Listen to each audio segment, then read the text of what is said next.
नमस्कार अविनाश जी, बहुत बहुत स्वागत है आपका। प्रणाम मैम। नमस्कार आपको, आपके सभी दर्शकों को। ये बताइए कि 21 साल बाद नरोदा पाटिया मामले में 86 आरोपियों को इंसाफ मिला है। ऐसा लगता नहीं है कि बहुत लंबी लड़ाई होगी उनके लिए? देखिए, ये जो नरोदा पाटिया केस था, बेसिकली ये जब कार सेवकों को जलाया गया था गोधरा में, उसके जस्ट एक दिन बाद की ये घटना है।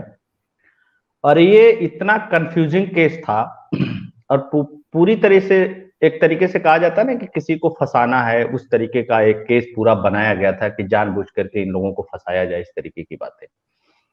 इसमें टोटल 97 लोगों की मौत हुई थी, 33 लोग इसमें घायल हुए थे। लेकिन ये जो 86 लोगों को इससे पहले एसआईटी कोर्ट ने सजा दी थी 2012 में, ये 11 लोगों के मामले में दी थी। फिर इसके बाद ये मामला चला गया high court, Gujarat high court.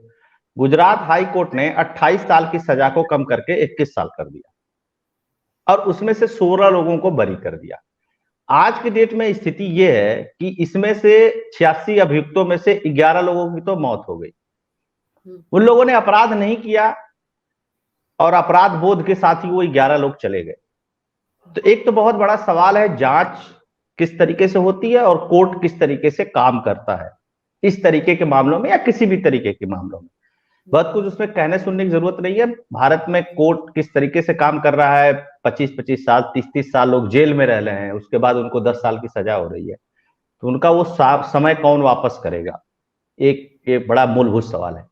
लेकिन इस केस में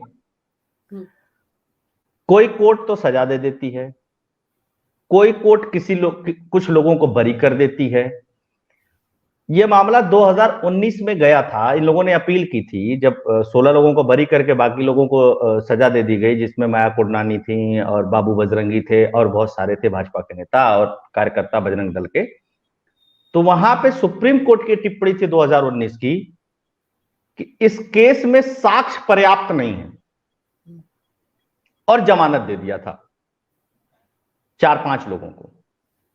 तो साक्ष्य पर्याप्त नहीं है का क्या मतलब था? एसआईटी जो उस समय की सुप्रीम कोर्ट ने गठित की थी और दुनिया भर की सारी चीजें उसमें हुई, एसआईटी कोर्ट ने किस आधार पर इनको सजा दे दी, यह भी अपने आप में समझने वाली बात है। क्या इसलिए दे दिया गया कि कुछ गवाहों ने आकर के कहा कि हां, इन लोगों ने कुछ इस तरीके का भाषण दिया था? जब बाद में उसकी जांच हुई तो पता चला कि जिन लोगों ने गवाही दी है वो लोग उस एरिया के नहीं हैं और वहां थे ही नहीं स्पॉट पे, फिर भी उन लोगों की गवाही को एडमिट किया गया। तो ये मुझे लगता है कि अगर इस पूरे केस को आप अगर पढ़ेगी, पूरे केस को समझने की कोशिश करेगी, तो ये इतना कंफ्यूजिंग है। अभी भी देखिएगा कि अभी लोग लिखेंगे कि 97 लोगों की इसमें हत्या हुई थी, 33 लोग इसमें घायल हुए थे। अभी कुछ वेबसाइट इसमें लिखेगी कि 11 लोगों में कन्विक्टेड थे। आप जब इसके केस के बारे में पढ़ने जाएंगे तो कंफ्यूज हो जाएंगे, जो न्यूज फ्लैश होती है। लेकिन एक सबसे महत्वपूर्ण चीज है इसमें, वो महत्वपूर्ण ये है कि इतने समय बाद इतने कंफ्यूजिंग केस में जो फैसला आया है, इस फैसले पे बात तो होनी चाहिए ना, कम से कम। जी बिल्कुल। और पता है सबसे इंपॉर्टेंट बात क्या है अविनाश, जैसे आपने कहा ना कि माया कोडनानी की बात कर लेते हैं, मंत्री थी वो उस वक्त गुजरात की। 28 जी साल की सजा हुई, जिसके बाद में 21 साल कर दिया गया और अब 21 साल बाद फैसला आ रहा है वो बरी हो गई। तो ये जो 21 साल है इन आरोपियों के, 86 आरोपियों के, कौन लौटाएगा? आप ठीक बात सोचिए है। कितना बड़ा सवाल है ये इस वक्त के न्यायपालिका जो है, न्याय व्यवस्था है उसके ऊपर। बिल्कुल वही वही बात मैं हमेशा कहता हूं, वही बात मैं कहता हूं कि अगर देखिए, किसी को देर से न्याय मिलना भी अन्याय की श्रेणी में आता है। अगर आपको बहुत लंबे समय, देखिए कुछ सिविल के मामले होते हैं जिसमें लेट हो जाता है तो आदमी एक बार उसको सोच लेता है, समझ लेता है, जैसे लैंड वगैरह इस तरीके के मामले होते हैं। लेकिन जहां पे सीआरपीसी अप्लाई हो रही, जहां पे क्रिमिनल प्रोसीजर एक्ट अप्लाई हो रहा है, जहां पे उसको जेल में रखा जा रहा है, जहां पे उसकी पूरी लाइफ स्पॉयल हो रही है, वो किसी भी जाति धर्म मजहब से उससे उससे नहीं मतलब है। अगर वो दोषी है तो उसको सजा मिल जाए, अगर वो निर्दोष है तो वो बरी हो जाए। एक चीज। दूसरी चीज कि इस केस को इतना कंफ्यूजिंग बनाया गया था। आपको मैम सोच लीजिए कि 337 लोगों की गवाही हुई थी, 337 लोगों की गवाही। और ये केस चलते चलते 2012 में आया तो लोगों को लगा कि अंजाम पे पहुंच गया और उन लोगों को सजा हो गई।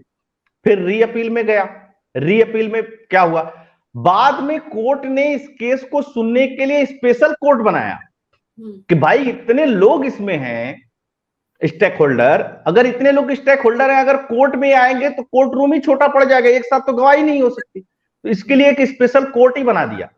और स्पेशल कोर्ट का ये जो फैसला आया है वो निश्चित तौर पे जो लोग इसमें दोषी नहीं थे और उन्होंने इतने दिन तक मानसिक, शारीरिक, सामाजिक हर तरह का शोषण सहा है, शोषण ही कह सकते हैं इसको, सहा है, उनपे बात तो होनी ही चाहिए और लोगों को करना ही चाहिए। और एक महत्वपूर्ण बात और मैं बता दूं, इसमें जो तत्कालीन आज के जो गृह मंत्री हैं और उस समय के भी जो गृह मंत्री थे अमित शाह जी, गुजरात के तब थे, अब तो देश के हैं, इनकी भी गवाही हुई थी।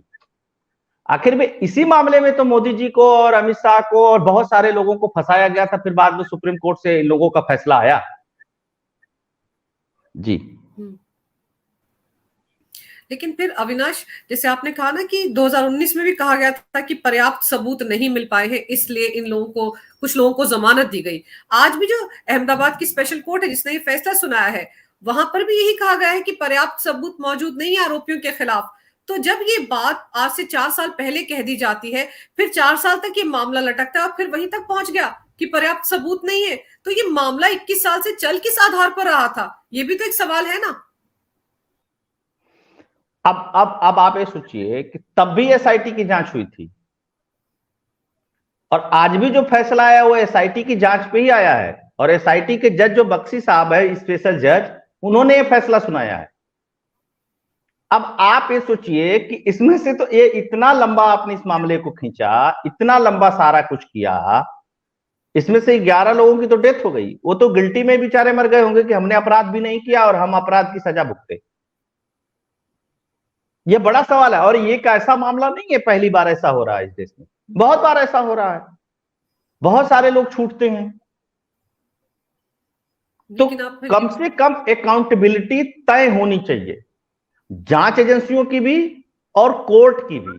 अगर अकाउंटेबिलिटी तय नहीं होगी, अब देखिए मैं आपको बताऊं एक बहुत स्पष्ट बात, कि जब माया कोडनानी और अन्य सारे बाबू बजरंगी लोगों को, इन लोगों को सजा हो गई, तो बड़े बड़े पोस्टर्स बने, आर्टिकल्स लिखे गए देश से विदेश तक कि न्याय मिला, न्याय मिला, न्याय मिला। अब भी उन लोगों को लिखना चाहिए कि न्याय मिला, न्याय मिला और न्याय मिला। ये दो अर्थी बातें नहीं होनी चाहिए। जब वो कन्विक्टेड कर दिए गए थे तो न्याय की जीत हो गई, और आज जब ये बरी कर दिए गए तो ये अन्याय हो गया। ये नहीं होना चाहिए, ये एक बहुत गंभीर मामला है। और ऐसा नहीं है, उस समय की तत्कालीन मंत्री थी वो, महिला थी वो, और उनपे आरोप क्या था? आरोप यह था कि इन्होंने भीड़ को उकसाया। आपको लगता है कि किसी भीड़ को कोई उकसा देगा और वो भीड़ जाकर के इस तरीके से मार देगी 2 मिनट में? कोई मंत्री भीड़ को उकसाएगा ऐसे? ये एक बड़ा गंभीर सवाल था। और उसमें भी आप लोगों ने एक को नहीं कहा कि भीड़ को उकसाया, इन्होंने भी भीड़ को उकसाया, उन्होंने भी भीड़ को उकसाया, इन्होंने भी भीड़ को उकसाया। अरे भाई, किसने भीड़ को उकसाया? किसने देखा? क्या उसका सबूत है? जितने गवाह पेश होते गए सबने कहा कि कुछ बात हो रही थी ऐसा मैंने सुना, कुछ हो रहा था ऐसा मैंने जाना। कोई एविडेंस नहीं था इस पूरे केसेस में। लेकिन चूंकि 97 लोगों की हत्या हुई थी, देश में एक अलग अलग तरीके का उबाल था, इंटरनेशनल मीडिया में, इंटरनेशनल फ्रंट पे एक अलग तरीके का उबाल था, तो ये हुआ कि लपेट दो किसी न किसी को। जब जांच एजेंसियां इस तरीके की फेल हो जाती है तो कहती कुछ ना कुछ तो कर ही दो इसमें। ये गलत है, और ये मानसिकता गलत है, तरीका भी गलत है। ऐसा नहीं होना चाहिए किसी के साथ भी। अब सवाल यहां दूसरा भी है, समझिएगा, कि आखिर में वो लोग कहां गए जिन लोगों ने 97 लोगों को मारा? मामला ये नहीं है कि ये लोग बरी हुए। आपने दूसरे को फंसाने के चक्कर में जो मेन एक्यूज थे उनको तो छोड़ दिया। बिल्कुल, वो तो बच निकले, वो तो बच निकले। जांच मोड़ दिया मोदी जी पे, जांच मोड़ दिया उनके मंत्रियों पे, जांच मोड़ दिया बजरंग दल पे। काम कोई और किया, वो छूट गया, वो कह रहा है यार यार हम तो मार के बच गए। बताइए। ये एक तरफ का सवाल नहीं है, दोनों तरफ का सवाल है। और मुझको लगता है कि इस पे विचार करना चाहिए और रीस्ट्रक्चरिंग करने की जरूरत है इस देश की जुडिशरी का भी और इस देश में जो जांच एजेंसियां उनकी भी। जी। और फिर जैसे आपने कहा ना कि एक तबका जिसने इस पूरी घटना को अंजाम दिया वो बच गया, और सोचिए 11 लोग जो बेचारे इसी कुंठा के साथ मर गए कि उन्होंने कोई गुनाह नहीं किया था, लेकिन फिर भी उन पर ये लांछन लगा। मेरा सवाल तो आपसे ये भी है कि अभी भी अगर आप देखो ना, द्व्यर्थी बातें होनी शुरू हो गई हैं। अभी ये लोग रिहा हुए हैं, बाइज्जत कोर्ट से बरी हुए हैं, आरोप साबित नहीं हो पाए हैं। अब वही जमात तो जो 2019 में वाहवाही कर रही थी कि इंसाफ हो गया, इंसाफ हो गया, अब वही जमात इस बात पर उतर आई है कि ये तो बेइंसाफी है, किस आधार पर इन्हें रिहा कर दिया गया, वो तो ऊपर के कोर्ट में जाएंगे। ये सब बातें भी शुरू हो गई हैं। मतलब पहले उनको अदालत पर भरोसा था, अब नहीं है। ये जमात ये खेल करना शुरू कर चुकी है। अब मैं आपको बताता हूं, इस पूरे मसले में कोई ऐसी जांच एजेंसी नहीं है जो इन्वॉल्व नहीं है। लोगों को बहुत अच्छे से समझना चाहिए, कानून भी पढ़ना चाहिए लोगों को। कोई ऐसी कोर्ट नहीं है जो इन्वॉल्व नहीं है, डायरेक्ट या इनडायरेक्ट। सुप्रीम कोर्ट तक इन्वॉल्व है इस मैटर में। एसआईटी उसने ही बनाई थी और दोनों एसआईटी उसने बनाई थी। एक चीज। दूसरी चीज, हाई कोर्ट इसमें इन्वॉल्व है, उसी के रिक्वेस्ट पे स्पेशल कोर्ट बनी थी। तो आप अगर ऊपर लेकर के मामले को जाते हैं तो जाइए, स्वतंत्र हैं आप, उसमें कोई रोक नहीं सकता है। लेकिन एक फैसले को गलत कहना, दूसरे फैसले को सही कहना, एक फैसला कोर्ट का आए तो उसको आपके पक्ष में आए तो सही और आपके विपक्ष में आए तो गलत, यह भी एक तरीके का जैसे कहते नहीं कि मेरे पक्ष में आया तो सब कुछ बढ़िया बढ़िया और दूसरे के पक्ष में गया तो सब कुछ खराब खराब। आप देखिए ना, इस देश में मजाक बन गया है पूरा। जब देखिए तब अब बहुत सारे केसेस है, अभी रिसेंट के केसेस देखिए आप। राहुल गांधी को सजा हुई किससे? कोर्ट से, मोदी ने करवा दिया। आज फिर राहुल गांधी को कोर्ट ने कह दिया कि नहीं भाई, इसमें तो आपको मानना पड़ेगा, इसमें आपको कोई रिलीफ नहीं मिलेगी। तो फिर आप कह दीजिए कि मोदी ने।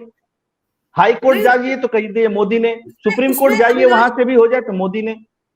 अविनाश जी, उसमें एक नया एंगल जोड़ दिया है। अभी थोड़ी देर पहले अभिषेक मनु सिंघवी की प्रेस कॉन्फ्रेंस थी, उनका कहना था कि जो जज है ना सेशंस कोर्ट के, वो एक जमाने में अमित शाह के वकील रहे हैं। अब एक नया तुर्रा जोड़ दिया है कांग्रेस पार्टी ने। अब कांग्रेस पार्टी इसी गफलत में फंस जाएगी। अब कोई कहे कि डीवाई चंद्रचूड़ डॉक्टर अभिषेक मनु सिंघवी के क्लास फेलो रहे हैं, फिर भाई जो भी सुप्रीम कोर्ट और हाई कोर्ट में वकील है वही हाई कोर्ट और सुप्रीम कोर्ट में जज बनता है। तो किसी न किसी का तो केस लड़ा ही होगा जीवन में उसने। बिल्कुल। इसीलिए तो हम लोग कहते हैं कि एक न्यायिक आयोग बना दो और न्यायिक आयोग की तरह भर्ती करने लगो, काम खत्म हो जाएगा। बिल्कुल। लेकिन फिर ये बड़ा महत्वपूर्ण है मैडम इसमें समझने के लिए। अब देखिए, आप बचने के लिए कुछ भी आरोप लगा दीजिए। सुप्रीम कोर्ट अभी इन लोगों के पक्ष में फैसला देगा तो वो ठीक है, उसके पक्ष में फैसला देगा तो वो खराब हो जाएगा। ये सब सारी चीजें देखिए, होता क्या है कि आप किसी चीज को मोल्ड उतना ही कर सकते हो ना जितना उसमें स्कोप हो। बिल्कुल, फ्लेक्सिबिलिटी हो जितनी उसमें। बिल्कुल। तो कोर्ट में भी आप कुछ भी उतना ही कर सकते हो जितना कि पॉसिबल हो। अब ये चाहते हैं कि हम अपना सबूत लाएं, हम अपना गवाह लाएं, उसी के हिसाब से कोर्ट चले, तो वो नहीं चलने वाली है। दूसरी सबसे महत्वपूर्ण बात कि इस देश के बड़े नेताओं को यह लगता है कि भैया ऐसा है कि हम चूंकि इतने बड़े हैं कि डिस्ट्रिक्ट कोर्ट, सेशन कोर्ट की औकात है कि कुछ कर लेगा हमारा, ये सजा दे देगा हमको। जबकि बहुत छोटा सा मैटर था मैम, ये अपनी गिल्टी मान लेते, ये माफी मांग लेते, मामला रफा दफा हो जाता। कोई मतलब नहीं था। ऐसे बहुत सारे केसेस होते हैं जिस केसेस में जाकर के लोग माफी मांग लेते हैं। केजरीवाल जैसे लोग 15-15 बार माफी मांगे, राहुल गांधी खुद 2 बार माफी मांगे सुप्रीम कोर्ट में। तो ये कोई बड़ा मैटर नहीं है। लेकिन आप कोर्ट के सामने जाकर के कहेंगे कि मैंने कोई गलती ही नहीं की है, मैंने कुछ किया ही नहीं है, चाहिए, और जबकि एविडेंस है उसका, तो फिर क्या मतलब रहेगा? फिर तो कोर्ट भी तो, लॉ तो वही है ना, जो सुप्रीम कोर्ट का जज बैठ करके जिस लॉ के अकॉर्डिंग आपको कन्विक्ट करेगा, और जो डिस्ट्रिक्ट कोर्ट का बैठेगा वो भी उसी लॉ के अकॉर्डिंग कन्विक्ट करेगा। कोई अलग थोड़ी ना, अलग उसका संविधान अलग है, इसका संविधान अलग है। और फैसले हमेशा जज टू जज डिफर करते हैं, कोई नई बात तो है नहीं। अब कोई ये सवाल पूछ ले कि डिस्ट्रिक्ट कोर्ट ने इन लोगों को 28 साल की सजा दी थी, तो हाई कोर्ट ने बरी क्यों कर दिया, और फिर स्पेशल कोर्ट ने इनको पूरी तरीके से सबको बरी क्यों कर दिया? कानून तो वही था ना, सबूत तो 2011 का ही तो 2002 का ही तो होगा ना, गवाह तो तभी के होंगे ना, कि अचानक से तो आ नहीं गए, तो क्यों कर दिया? और उन्होंने क्यों कन्विक्ट कर दिया, इन्होंने कन्विक्ट क्यों नहीं किया? करिए।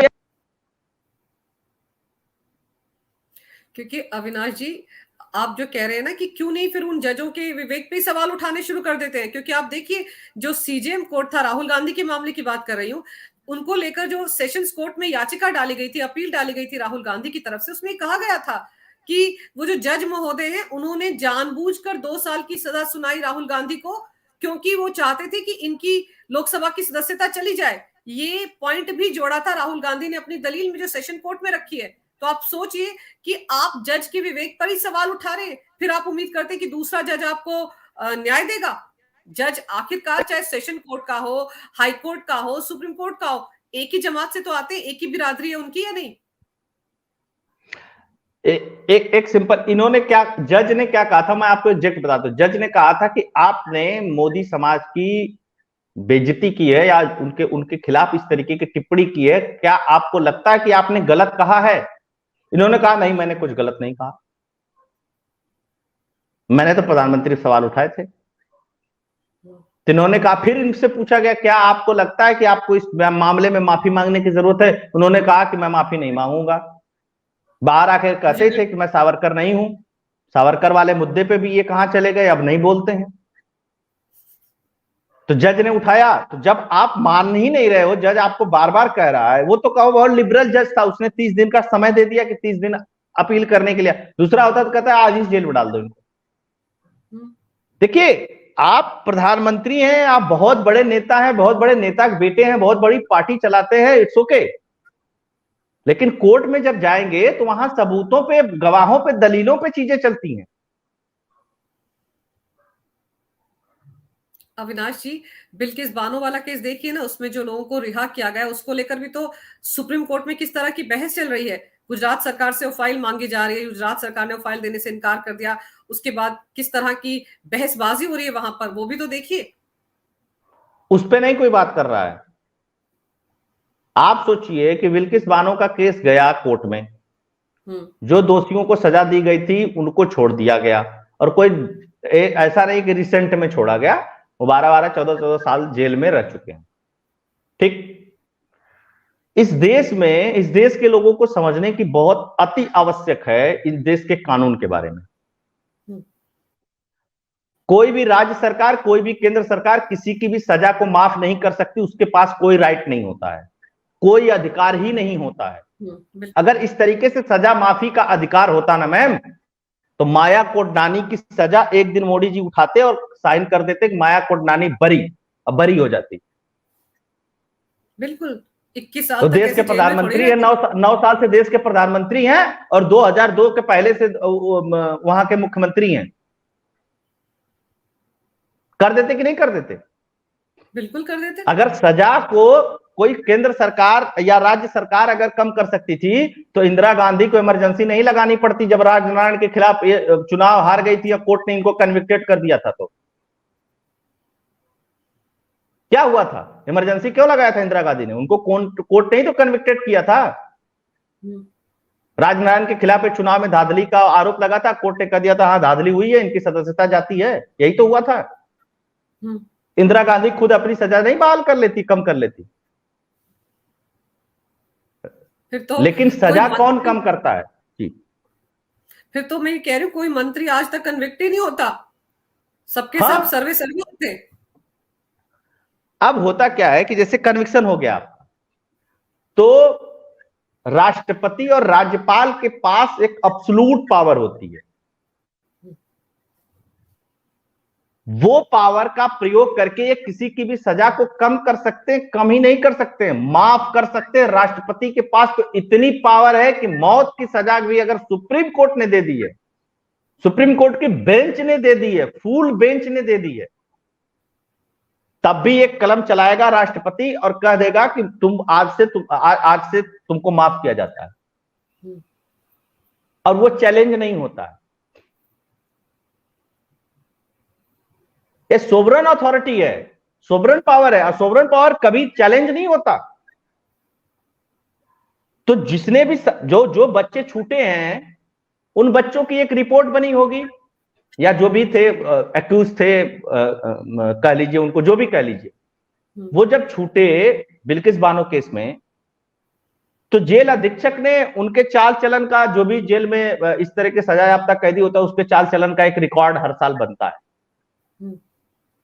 है, और वो चला जाता है देश के, प्रदेश में है तो प्रदेश के गृह मंत्रालय में, देश के में है तो देश के गृह मंत्रालय चला गया। गृह मंत्रालय उठा करके भेज देता है उसको राज्यपाल या राष्ट्रपति के पास, और राज्यपाल और राष्ट्रपति के ऊपर डिपेंड करता है कि किसकी सजा को कम करना है और किसको रिजेक्ट करना है। और एक चीज और बता दूं, राष्ट्रपति ने एक बार रिजेक्ट कर दिया और राज्यपाल ने रिजेक्ट कर दिया तो दोबारा नहीं जाता है। इसको मर्सी पिटिशन कहते हैं, हाँ, दया याचिका कहते हैं इसको, कि दया कर दीजिए हमारे पे, हम आरोपी थे, आरोपी हैं, कोर्ट कानून ने कहा है, लेकिन हमारा चाल चरित्र अच्छा है, इसके आधार पे आप हम पे दया कर दीजिए। उनको लगता है तो वो दया कर देते हैं, उनको लगता है कि दया करने लायक नहीं है तो नहीं लगते हैं, और ये चैलेंज नहीं होता। आप क्या करेंगे, आप राज्यपाल को और राष्ट्रपति को कोर्ट में ला करके खड़ा करेंगे, कटघरे में खड़ा करेंगे? इस देश के सुप्रीम कोर्ट या हाई कोर्ट के पास ये पावर है? चीफ जस्टिस के पास पावर है कि राष्ट्रपति को आकर के चीफ कटघरे में खड़ा कर देंगे? है पावर क्या? मैं तो हैसियत की बात पूछता हूं, हैसियत है? नहीं, कर ही नहीं सकते हैं आप, और उसको कोई क्लेरिफिकेशन देने की जरूरत नहीं होती है कि हमने क्यों किसी की सजा कम की है, क्यों किसी की सजा माफ की। इसीलिए उसके अंदर ये पावर दी गई है, इसीलिए उसकी सोवरेनिटी की बात होती है। और आप जबरदस्ती राज्य सरकार और केंद्र सरकार को घेर रहे हैं कि बिल्किस बानो केस में ये ठीक नहीं हुआ, फलाना ठीक नहीं हुआ, जो सब साफ है। अब ये लोग तो ऑक्सफोर्ड हार्वर्ड से पढ़ करके आते हैं, पता नहीं देश का संविधान सही से पढ़ते हैं कि नहीं पढ़ते हैं, भगवान जाने। इनको कम से कम ये तो पता होना चाहिए कि मैं किसको चैलेंज कर रहा हूं। क्या वहां के मुख्यमंत्री ने सजा कम की? क्या जेलर ने सजा कम की? क्या प्रधानमंत्री ने सजा कम की? नहीं। राज्यपाल तो भी इन्हीं का होता है, राष्ट्रपति भी तो इन्हीं का होता है, वो करते रहिए, तो किसी न किसी का तो होता ही है ना सब कुछ। अब कोई कहते सुप्रीम कोर्ट उनका है तो सुप्रीम कोर्ट अंग्रेजों के जमाने का बना है, तो कोई कहते सुप्रीम कोर्ट में जज कांग्रेस के जमाने के हैं। आपकी आवाज, अविनाश जी आपकी आवाज क्लियर नहीं आ रही है, थोड़ी सी देखिए माइक में कुछ, हाँ अब आ रही है, बीच में कुछ बंद हो गया था माइक शायद। अच्छा, हो सकता है नेट की कुछ समस्या हो। तो एक जैसे होता है ना मैम, आप किसी के ऊपर कुछ भी आरोप लगा दीजिए कि उसके समय का है, इसके समय का है, इसके समय का है। इसी मामले में एडिशनल सॉलिसिटर जनरल पेश हुए थे कोर्ट में, उन्होंने बोला कि ग्राउंड दे दो, कागज दे दो, किस आधार पे तुमने सजा कम कर दी है, इनकी छोड़ दिया है। उन्होंने कहा कि वो हम आपको नहीं दे सकते हैं, अपील में हम जाएंगे। वो दे सकते हैं का क्या मतलब है? सरकार के पास थोड़ा ही नहीं है, तो राज्यपाल और राष्ट्रपति के पास होता है। तो उनका कागज देने का मतलब, उनको ग्राउंड क्लियर करने का मतलब कि आप उनको कटघरे में खड़ा कर रहे हैं, आप उनकी स्क्रूटनी कर रहे हैं, तो उनकी सोवरेनिटी जो इस संविधान ने दी हुई है वो कहां जाएगी?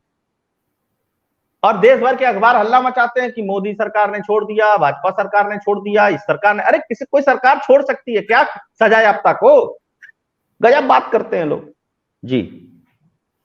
लेकिन फिर आप जैसे आप सुप्रीम कोर्ट की बात कर रहे हैं, सुप्रीम कोर्ट पर अगर हम जाएं तो बहुत से ऐसे मामले हाल फिलहाल में आ रहे हैं जिसको लेकर सुप्रीम कोर्ट के जज ही ट्रोल हो रहे हैं। अब देखिए ना, सेम सेक्स मैरिज का मामला भी 2 दिन पहले है, उसमें देखिए क्या हो गया। अब तो बहुत सारे सवाल उठने लगे हैं कि अगर जेनाइटल्स के जरिए ही नहीं पता चलता ये मेल है ये फीमेल है, तो फिर कैसे पता चलेगा? देखिए वो इतना क्लियर केस है। देखिए मैं बार बार कहता हूं कि कोई भी देश सिर्फ जमीन का टुकड़ा नहीं होता है। कोई भी देश बनता है सभ्यता से, कोई भी देश बनता है संस्कृति से, उनकी मान्यताओं से। भारत भी है। भारत 1975 में नहीं बना, भारत अनंत काल से है। इसकी एक अपनी सभ्यता, इसकी एक अपना कल्चर है। आप अमेरिका से या इंग्लैंड से या कहीं और से इंपोर्ट करके कोई भी चीज ला करके यहां पे नहीं थोप सकते, पहली चीज। दूसरी चीज कि उसमें एक तर्क दिया जा रहा है कि मौलिक अधिकार, अब आप ये बताइए कि मौलिक अधिकार के नाम पे आपने व्यभिचार का कानून खत्म कर दिया इस देश से। वो कितना खराब था, उसके वजह से इस देश में कितने केसेस होने जा रहे हैं अगले साल, अगले कुछ सालों में, इसका अंदाजा नहीं है इनको। अच्छा जी, आपने 377 1918 में 2018 में खत्म कर दिया है ना।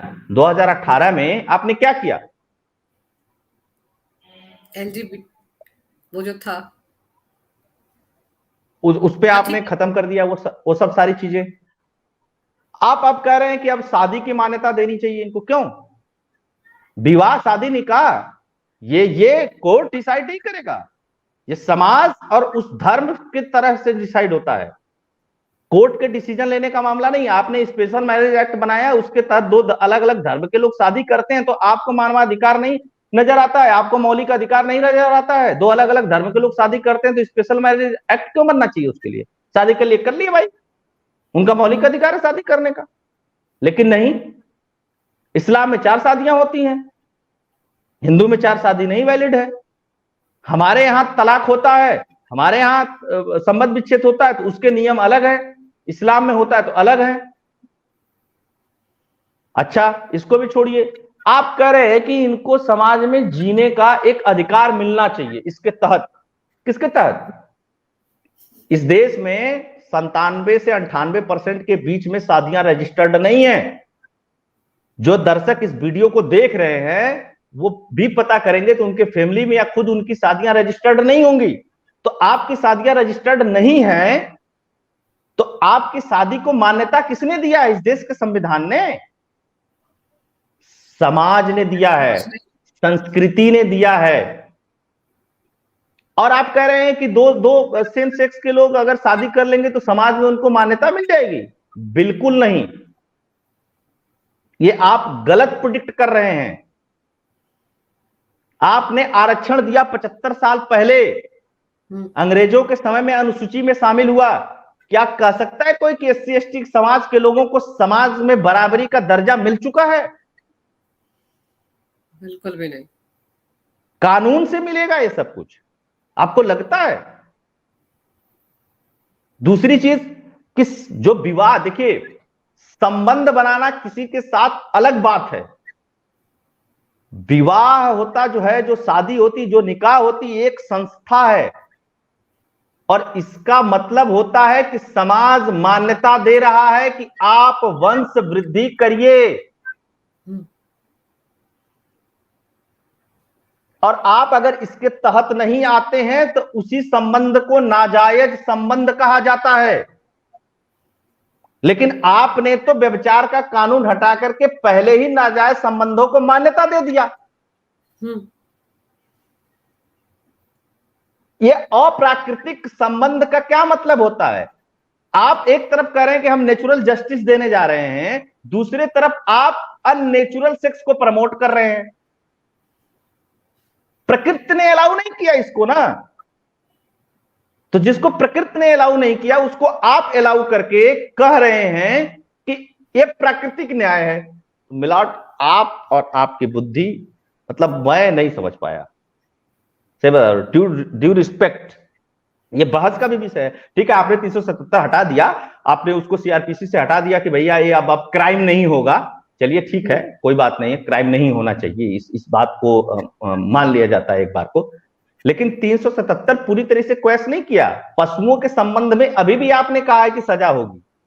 अब कल को कहे कि कोई पशुओं से भी संबंध बनाना मेरा मौलिक अधिकार है, तो पशुओं की भाषा में कौन कोर्ट में खड़े होकर के बात करेगा, कौन गवाही करेगा? ये एक ऐसा मसला है अविनाश जी, जिस पर एक बड़ी लंबी चौड़ी बहस है और उसके कई आयाम है। इन सभी आयामों पर नजर डालने के बाद ही इस तरह का कोई फैसला, मतलब सोचे कहां से आया है, सुप्रीम कोर्ट से, जिसके लिए हम कहते हैं कि उसके ऊपर तो कोई है ही नहीं। लेकिन अगर वहां से इस तरह के फैसले आ रहे हैं तो ये वाकई चिंता की बात है। और शायद यही वजह है कि आप सोशल मीडिया पर देखिए, अभिव्यक्ति की आजादी के तहत लोग अपनी सारी बातें रख रहे हैं। वो इस फैसले के बाद क्या महसूस कर रहे हैं, वो सारी बातें लोग कह रहे हैं ना। जिसके बाद ये कहा जाता है कि एक तरह से अदालतों पर भी दबाव है लोगों का। लेकिन अदालतों पर दबाव नहीं, अदालतों के फैसलों पर पहले लोग बोल नहीं पाते थे। अब सबके हाथ में मोबाइल है, सब सोशल मीडिया पर अपनी बात रख सकते हैं। इसीलिए इस फैसले के बाद से आप देखिए कैसी ट्रोलिंग हो रही है। लेकिन मैं फिर लौटूंगी उसी मामले पर जिससे हमने अपनी चर्चा को शुरू किया था, कि अब अदालत ने जो फैसला, स्पेशल अहमदाबाद के स्पेशल कोर्ट ने जो फैसला माया कोडनानी के मामले में सुनाया है, आपको क्या लगता है इस मामले को अभी भी वो लेफ्ट लिबरल जमात जो ये दर्द अपने अंदर लेकर बैठ जाती है कि आपने बताया ना कि कहीं 97 लोग मारे गए हैं जबकि 11 लोग मारे गए हैं, ये बात हो रही है, और वो 11 लोग किस कैटेगरी से आते हैं, किस जमात से आते हैं, वो हम सबको पता है, और इस फैसले के बाद उनका रोना धोना तो चालू होगा ही। अब देख लीजिए, इसमें कितना भी रोना धोना कर ले हैं लोग, कुछ होने वाला नहीं है। आप चाहिए तो फिर से केस चला लीजिए कोर्ट में जाकर के, गवाह तो वही उसका रहेंगे। कोई भी निर्णय अब निकलने वाला नहीं। ये बहुत ही फूल प्रूफ फैसला आया है इस पे, इस बार जो आया है, इसमें कंफ्यूजन की कोई स्थिति नहीं है। और आप अगर सुप्रीम कोर्ट जाना चाहते हैं तो आपका विचार है, आप जाइए। और सुप्रीम कोर्ट से देखिए, मोदी जी को, अमित शाह जी को सुप्रीम कोर्ट से मिल गया था ना क्लीन चिट। उससे पहले इस देश के सांसदों ने चिट्ठियां लिखी हैं अमेरिका जैसे, ब्रिटेन जैसे देशों को, किस लिए कि एक गुजरात में मुख्यमंत्री है, उसको अपने देश का वीजा मत देना। आज रेड कारपेट बिछा करके, फूल पत्ती लगा करके, और हथेली उस फूल पत्ती के ऊपर रख के कहते हैं मोदी जी आइए आपका स्वागत है। बिल्कुल करते हैं कि नहीं करते हैं? पश्चिमी देश हो, कोई भी देश हो। तो देखिए, ये होता है नेचुरल जस्टिस। समय आता है और वो बताता है कि तुम गलत थे, प्रोपेगेंडा चला रहे थे, विदेशों से पैसा लेकर के प्रोपेगेंडा चला रहे थे, तुमको किसी भी पक्ष के न्याय से कोई लेना देना नहीं था, तुमको फुल फ्लैश राजनीति करनी थी। अगर न्याय से लेना देना होता तो न्याय की बात होती, किसी को फंसाने की बात नहीं होती, किसी निर्दोष को। एक आईपीएस अधिकारी भी तो फंसे थे एक सोहराबुद्दीन मर्डर केस में, इनकाउंटर केस में। उस आईपीएस अधिकारी को बाद में बरी किया गया कि नहीं किया गया? आप बताइए। कई सारे थे, कई सारे उसमें आईपीएस, अलग अलग केस में कई सारे आईपीएस थे जिनको इस तरीके से उठा करके उनको जेल में डाला गया, फिर उनपे केस चला, फिर वो मुकदमा जीते, फिर उसके बाद आए, फिर उनकी सर्विस बहाल हुई। हुआ कि नहीं हुआ? इस देश में सोचिए, क्रायोजेनिक इंजन बनाने वाले एक वैज्ञानिक के साथ भी ये हरकत हुई कि नहीं हुई, जिसमें बाद में फिल्म बनाई गई। आप सोचिए कि ये असेट्स है ना, और असेट्स के ऊपर आप मतलब गलत तरीके से आरोप लगा करके उसको जेल में रख लीजिए, चाहे उसको परेशान कर दीजिए, चाहे उसको इस तरीके की चीजें कर लीजिए, तो ये कितना बड़ा नुकसान है। ये नहीं होना चाहिए। और इस सब मामलों पे अदालतों को भी सोचना चाहिए कि जो लोग आ करके इस पे राजनीति कर रहे हैं, उनके लिए क्या इस पे बनाया गया है। अभी तो आप समझिए कि अगर मान लीजिए कि मेरे माइंडसेट का मैं अगर जज होता तो मैं तो सबसे पहले कंपनसेशन के लिए भी बोलता, और दोनों सरकारों को बोलता, राज्य सरकार को भी, केंद्र सरकार को भी। इससे फर्क नहीं पड़ता सरकार किसकी है, कि भैया इतने लोगों को अगर ये निर्दोष हैं तो इनको कंपनसेशन भी दिया जाए। इतने साल तक भाई समय तो नहीं वापस कर सकते हैं, लेकिन कंपनसेट तो कर सकते हैं ना। अब दीजिए इनको 10 लाख, 20 लाख, 50 लाख, 1 करोड़ रुपया दीजिए। आपने नहा के इन लोगों को जेल में डाल रखा था, ये निर्दोष थे। सामाजिक प्रतिष्ठा आपने खराब की, उनके पीछे जो उनका परिवार था वो बर्बाद हुआ। कौन गवाह है इसका? और फिर भी आपने असली दोषियों को नहीं पकड़ पाया। ये भी एक बड़ा सवाल है। बिल्कुल अविनाश, ये जो हमारी डिस्कशन है इसमें सवाल बहुत है। और दूसरा एक सवाल ये भी है कि जो गवाह थे, जो उस जगह के नहीं थे, जो कहीं और से आए थे, जिन्होंने देखा ही नहीं, जिन्होंने ये कहा कोर्ट में कि मैंने सुना था, इसने ऐसा कहा, मैंने सुना था, वहां ऐसा हुआ, उन्हें भी पकड़ना चाहिए। जो ठीक बात कहते हैं गवाह तो यू टर्न मार गए, लेकिन जो गवाह आज भी मौजूद है उन पे भी फाइन लगना चाहिए, उन पर भी पेनल्टी लगनी चाहिए। सबसे बड़ी भूमिका तो उन्हीं की रही ना, जो पैसे लेकर खरीदे गए गवाह थे, जो कोर्ट में पहुंचे, जिनकी वजह से ये मामला 21 साल तक चलता रहा, कितना समय बर्बाद हुआ। तो अदालतों को ऐसा फैसला सुनाते वक्त ये भी सोचना चाहिए कि जिन गवाहों ने अदालत को गुमराह किया है उन पर भी पेनल्टी लगनी चाहिए। ठीक बात है। और देखिए, बहुत रिफॉर्म्स की जरूरत है। मैं हमेशा इस बात का पक्षधर रहता हूं कि जुडिशियल रिफॉर्म और पुलिस रिफॉर्म ये बहुत दोनों जरूरी होना है। चाहिए। बिल्कुल अगर ये नहीं होगा मैम तो ये चीजें नहीं बदलने वाली है। कभी आपकी पारी आएगी, कभी उसकी पारी आएगी, कभी उसकी पारी आएगी, और जो न्याय मिलना चाहिए एक समय बाउंड में वो नहीं मिलने वाला है। जी बिल्कुल, ये बहुत जरूरी है कि जुडिशरी रिफॉर्म्स हो, पुलिस रिफॉर्म्स हो, और कुछ ऐसे मामलों से डील करते वक्त कुछ अलग हटके भी नियम कायदे होने चाहिए, ताकि जिनको जस्टिस मिलना चाहिए उन्हें जस्टिस तो मिले। मुझे तो अफसोस इस बात का है कि जो लोग 21-21 साल तक जेल में रहकर अब बाहर आ रहे हैं, जो निर्दोष है, उनका जो इस समय निकल गया, इसकी भरपाई कौन करेगा? और आपने जो इस मामले में जो अंदर खाने हुआ है, जो गवाहों ने किया, या अलग अलग अदालतों में अलग अलग समय पर इस मामले में क्या क्या हुआ है, उसके बारे में विस्तार से जो जानकारी मेरे दर्शकों को दी है अविनाश जी, उसके लिए आपका बहुत बहुत धन्यवाद। चलते चलते मैं अपने दर्शकों को एक बार फिर बताना चाहूंगी कि डॉक्टर अविनाश सिंह का भी अपना यूट्यूब चैनल है की फैक्ट के नाम से। वो अक्सर मेरे चैनल पर नजर आते हैं, अभिषेक तिवारी के शो पर भी नजर आते हैं, तो आप कृपया उनके चैनल को भी सब्सक्राइब करें, उनके वीडियोस को भी देखें। अविनाश जी, आज इस चर्चा में जुड़ने के लिए आपका बहुत बहुत धन्यवाद। नमस्कार जी, नमस्कार।